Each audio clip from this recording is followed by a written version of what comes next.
First and foremost, graphic design has to communicate something, but good graphic design makes people's lives better. You have to find a way to make sense of how to make something beautiful, and to me, you're speaking for them. As a graphic designer, concept is the first thing, idea and life.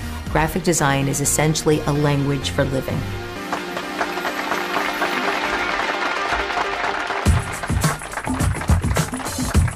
Graphic design is about using words and images to convey a message.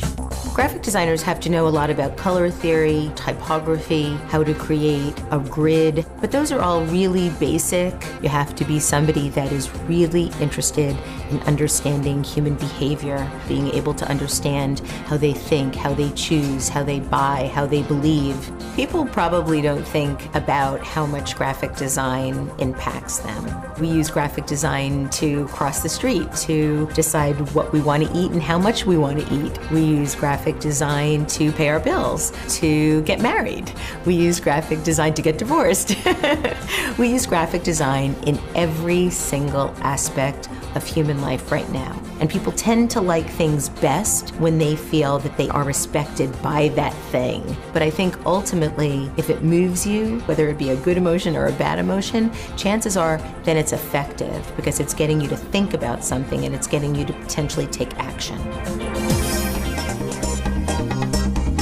When I work on package design, I like for there to be an idea behind it. I like for there to be some wit, some language, some feeling that there is a human hand behind what you are interacting with.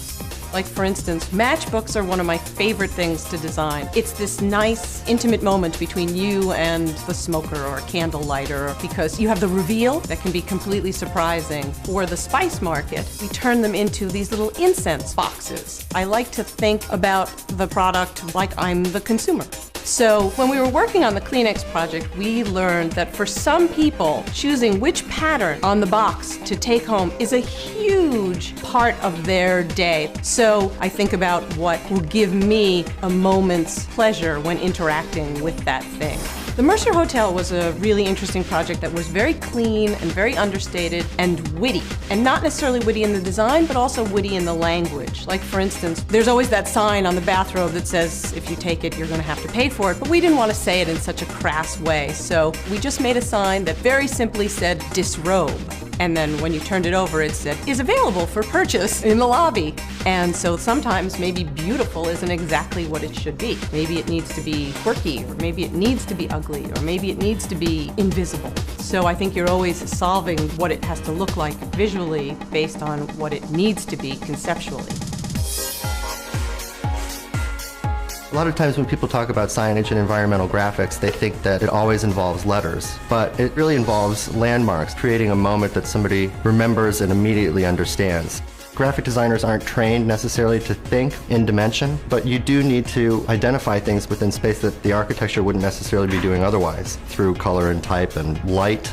Working on the signage for Bloomberg's offices, they wanted people to use the stairs. We thought, if people are intended to use this space, why don't we at least make it interesting to use? If you can make the space interesting, people will want to be there. It really involves creating a moment that somebody remembers and immediately understands. Bridge designs or decorations that we had proposed for the city of Pittsburgh, and our proposal was to essentially make those moments special moments. So it could just be a paint job, or it could be using light in a certain way to highlight that feature as a gateway to the north side.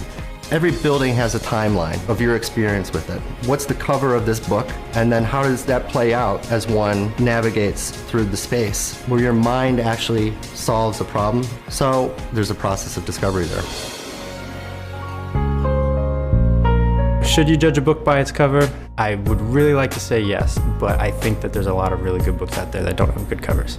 My guiding philosophy in design is forever going to change, I think. You have to understand the responsibility you have in terms of there's someone at the end of the line there that actually cares about what you're doing, and you have to give it a voice.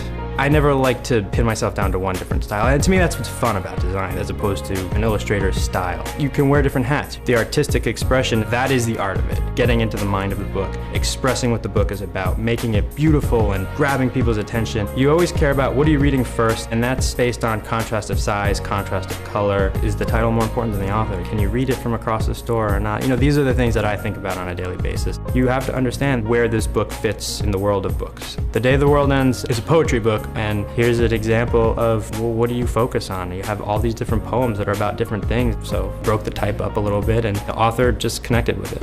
If you love the content, you want something to come up in your head when you think about it. So I think a successful book cover is something that you want to hold in your hand. It's unexpected, smart, and beautiful, but at the end of the day, you just want to put it on your bookshelf, face out, because it means something to you.